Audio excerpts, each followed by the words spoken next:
આગળ સમાચાર ગીર સોમનાથમાં સોમનાથના એમએલએ જર્જરિત પુલ છે તેની મુલાકાત લીધી છે। ગીર સોમનાથમાં સોમનાથ એમએલએ જર્જરિત પુલોની જે મુલાકાત છે તે લીધી છે, જેમાં વેરાવળના કાંજલી ગામ પાસે આવેલા પુલની મુલાકાત લીધી છે। આ પુલ જર્જરિત હાલતમાં હોવાથી જે અનેકવાર નવીનીકરણ પણ કરવાની રજૂઆત છે તે કરવામાં આવી છે, જે બાદ એમએલએ મુલાકાત લીધી છે।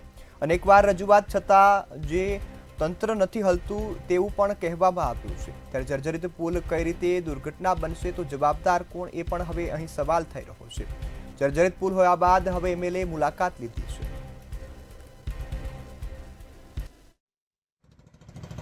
મારું નામ વિમલ ચુડાસમા છે। નેવું સોમનાથના ધારાસભ્ય તરીકે સેવા આપું છું। ત્યારે આ વિસ્તારમાં મારી નેવું સોમનાથ વિધાનસભામાં હિરણ નદી આવેલી છે, ત્યાં પુલ આવેલું છે, એ ખૂબ જર્જરિત હાલતમાં છે।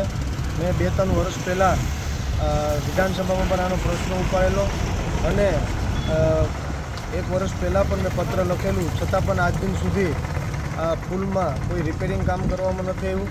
આજે પણ વરસાદ આવવાના કારણે પુલમાં પાણી ભરાયેલું છે, ખૂબ જર્જરિત છે અને આ રસ્તો છે એ મુખ્ય રસ્તો છે, કારણ કે નેશનલ હાઈવે જે ભાવનગરથી સોમનાથ જે બનેલો છે એ સોમનાથ તરફ જવા માટે એમાં કોઈ સુવિધા, ત્યાં જવા માટે કોઈ રસ્તો નથી, એટલે લોકો વધારે પૂરતો આ પુલનો ઉપયોગ કરે છે, હિરણ નદીના પુલનો ઉપયોગ કરે છે અને આ માર્કેટિંગ યાર્ડ પણ આવેલી છે પાટણ જવા માટે, અને બાકીના ગામડાવાળા પણ આ રૂટનો ઉપયોગ કરે છે। એ સિવાય પણ